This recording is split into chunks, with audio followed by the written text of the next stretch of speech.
Alors, comme vous pouvez voir, j'ai de l'aide pour programmer en ce moment. Et c'est ça. Il faut juste qu'on se concerte un peu. Alors, c'est Monsieur Chu, comme dans Pikachu, qui nous aide.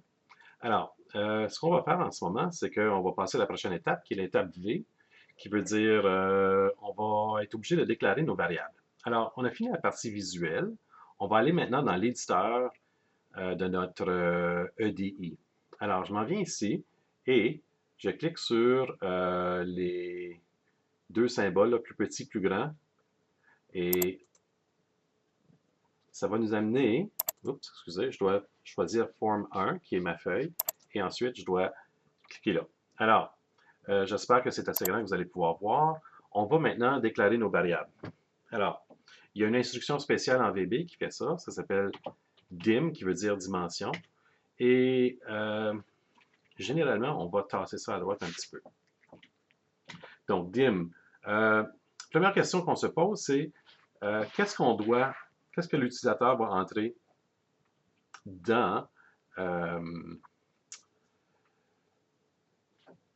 dans une des boîtes texte. Donc, on regarde qu'est-ce qu'on a comme boîte texte sur la feuille, et puis on se dit, ben, qu'est-ce qui va rentrer là? Bon, c'est le rayon, donc je peux appeler ça le rayon, comme ça.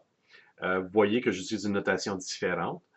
Ici, il n'y a pas de préfixe. On fait juste faire encore les mêmes règles s'appliquent. Par contre, il faut que ça commence par une lettre et puis après ça, il peut y avoir une suite de lettres, de chiffres et de caractères spéciaux, dont le souligné. Pas de point, pas de virgule, pas de point-virgule ou d'autres choses comme ça. Alors, prochaine chose, le rayon. Puis, on va le déclarer comme étant, là, ici, on a le choix. Si c'est un nombre, on peut dire integer, ou si c'est un nombre avec des décimales, on peut dire single ou float. Donc, parce que le rayon peut avoir des nombres décimaux, ça peut mesurer 2,3 cm, on va dire single. Ensuite, euh, prochaine question qu'on va se poser, c'est qu'est-ce qu'on a besoin pour la sortie? En autre mot, on se pose la question, qu'est-ce que le programme va produire? Donc, encore dim. Puis vous voyez ici que il y a un rectangle qui se promène, puis qui me suggère des mots à entrer et des mots du langage VB. Alors, moi j'appelle ça le IntelliSense. OK? Il sait qu'est-ce que tu devrais écrire un peu. Donc, on veut calculer l'air. Donc, je vais juste faire une variable qui s'appelle R, une variable de sortie cette fois-là. Puis, vu qu'on va multiplier par 3,1416, il y a des bonnes chances que ça soit un nombre décimal aussi. Donc, on va regarder single. Alors, c'est ça, cette étape-là, V, pour les variables. Quelles sont les variables en entrée, quelles sont les variables en sortie? C'est fait. Prochaine étape, c'est E pour les événements. Alors, dans la fenêtre de code, dans l'éditeur de code, on a ici un, un menu déroulant qui nous montre tous les contrôles qu'on a sur la feuille. Et qu'est-ce que je veux faire en ce moment? C'est quoi l'événement? Ben, c'est le clic du bouton, n'est-ce pas? Quand la personne va cliquer sur le bouton, on veut prendre la valeur qui est dans la text box, qui est dans le text box TXT rayon et amener ça dans notre programme, puis faire un calcul, mettre ça dans la variable R, et puis ensuite transférer la variable R dans le label à l'écran. Alors, c'est ce qu'on va faire. Donc, on va choisir BTN calculer R ici, et ensuite, on va s'en aller à l'événement clic. Donc, clic de BTN calculer R. Donc, si vous voyez ici, on a VB qui a fait des choses pour coder. Entre mots, private sub, donc sub c'est une sous-routine de programmation. Celle-ci, elle est privée, donc pas juste n'importe qui peut s'en servir. Et puis, c'est le clic du BTN calculé R. Et ça finit là. Donc, on va coder qu'est-ce qu'on veut faire lorsque on clique sur BTN calculé R. Donc, je vais écrire des commentaires ici parce que ça se résume toujours à peu près à la même chose. Donc, c'est faire de l'entrée, traitement ensuite, et de la sortie. Donc, vous voyez que c'est écrit dans une couleur différente, et puis ça commençait par l'apostrophe. Ça veut dire que le compilateur, donc quand je vais aller ici peser sur Start, le compilateur va ignorer ces lignes-là, tout ce qui suit après l'apostrophe sur la ligne. Donc, typiquement, une ligne d'entrée, ça s'écrit de cette façon. La variable d'entrée, donc le rayon. Vous voyez ici que je n'ai même pas besoin de finir. Je peux cliquer ici ou je peux faire tabulation, puis voilà, le mot que j'ai partiellement écrit apparaît sur la ligne. On va prendre la valeur de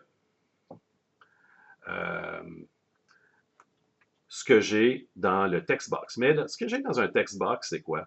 C'est du texte. Alors, il va falloir que je convertisse en single. Donc, convertir en SNG, en single. Voilà. Tabulation, ça me donne ce que je voulais là. Parenthèse, qu'est-ce que je veux aller chercher? C'est qu'est-ce qu'il y a dans le text box. Donc, TXT. Ah, vous voyez que TXT rayon, c'est le seul qui est permis maintenant. Donc, je fais tabulation. TXT rayon apparaît là. OK, donc TXT rayon, c'est un objet, c'est un text box. Et on se souvient qu'ici à droite, il y avait plein de propriétés. Donc, la propriété name, c'était TXT rayon. Et il y a la couleur, il y a toutes sortes de choses, la grandeur, la situation sur la feuille, où est-ce que c'est situé, c'est-à-dire sur la feuille. Alors, moi, ce que je veux, c'est qu'est-ce qui est tapé à l'intérieur. C'est le texte qui est dans le texte, dans le TXT rayon, dans le text box.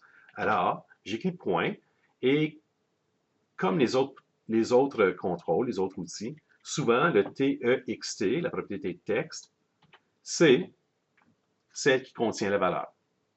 Alors, ça a l'air de ça, une ligne d'entrée. Donc, ça se lit, ce qui est à la droite du égal s'en va à gauche. Donc, va chercher dans la propriété texte de l'outil TXT rayon, du contrôle TXT rayon. Donc, c'est une valeur, peut-être quelqu'un a écrit 2,3 à l'intérieur. Donc, ton programme va aller chercher cette valeur-là de la text box, va le changer, parce que c'est du texte, il va le changer en nombre single, puis il va le mettre à l'endroit en mémoire vive qui s'appelle le rayon. Donc, plus tard dans mon programme, quand je veux utiliser le rayon, la vraie valeur qui est là, j'ai juste besoin d'utiliser le mot le rayon. OK, passons au traitement maintenant. On va programmer l'étape pour traiter. Alors, de quoi ça a l'air? C'est notre variable de sortie, R. On va prendre la valeur de quoi? Ben, la formule pour l'aire d'un cercle, c'est quoi? C'est pi fois le rayon au carré.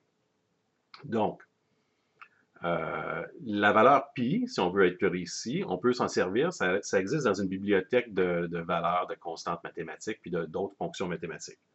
Donc, ça s'appelle math.pi, pi, fois, je vais mettre des parenthèses, pas rayon, mais le rayon au carré. Donc là, j'ai pesé 2 fois sur les parenthèses carrées. Ça me fait un accent circonflexe, j'en enlève un, puis je mets exposant 2, comme ça. Donc ça veut dire exposant 2. J'aurais pu faire le rayon fois le rayon, ça aurait fait la même chose. Alors, révisons cette instruction-là.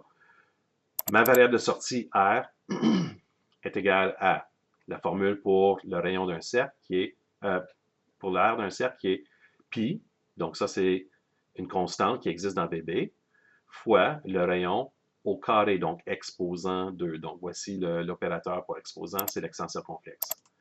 Finalement, qu'est-ce qu'on veut faire? Donc, ici je reviens, ce qui est à droite du égal s'en va dans qu'est-ce qui est à gauche. Donc le égal, dans ce sens ici, c'est prend la valeur de. Donc l'aire prend la valeur de pi fois le rayon au carré. Donc, qu'est-ce que je veux faire ensuite? Je veux prendre cette réponse-là, l'aire, puis l'envoyer à l'écran. Ou, on peut regarder ici, je vais l'envoyer juste ici dans le label 3. OK? Donc, retournons à notre code, on peut le faire comme ça. Ici, on n'est pas toujours obligé de le faire à partir de cette icône-là. On peut juste basculer entre les onglets qui sont en haut. Alors, allons-y. Donc, cette chose-là, ça s'appelle quoi? Ça s'appelle LBLR parce que ici, je peux regarder tous ceux que j'ai nommés. Ah, LBLR, c'est celui-là que, comment je l'avais nommé parce que je savais que c'est l'air qui allait là. Alors, LBLR, le voilà, je fais tabulation pour le choisir. Point, parce que c'est un outil, il faut que je dise laquelle des propriétés que je veux modifier. Ben, encore le texte, parce que je veux que c'est ça qui apparaisse. dans l'étiquette, dans le label. Donc, BL texte égale à, ben, convertir en string, qui veut dire en texte, c'est la même chose, ce que j'ai calculé de la variable R, dans la variable R. Donc, toujours encore une fois, le égal se lit, qu'est-ce qui est à droite s'en va dans qu'est-ce qui est à gauche. Donc, l'R que j'ai calculé va s'en aller dans le label. OK? On sauvegarde le tout et on exécute pour voir ce que ça va donner. Donc, juste pour revoir le programme un peu, qu'est-ce qui est à droite? Le programme va chercher qu'est-ce qui est dans le text box, dans sa propriété texte, à l'écran, le change en single, l'amène dans le rayon. On fait le calcul avec le rayon. Ensuite, on met ça dans la variable R, et ensuite on prend R, puis on le ramène à l'écran dans le label. J'exécute maintenant, parce que j'avais déjà sauvegardé, et voilà, notre application apparaît. Je dis peut-être un rayon de 10 cm, et je clique sur calculer l'air, et puis on devrait voir quoi ici. Pi fois le rayon carré, donc ça va faire 100 fois 3.1416, donc 314,59 quelque chose. On va voir. Oh, here we go. 314,1593. Et il faudrait trouver une façon d'éditer ça pour avoir moins de chiffres significatifs, mais en gros, notre application a fonctionné. D'accord? Alors, c'est ça pour tout de suite. Je vous invite à reproduire ce que je viens de faire.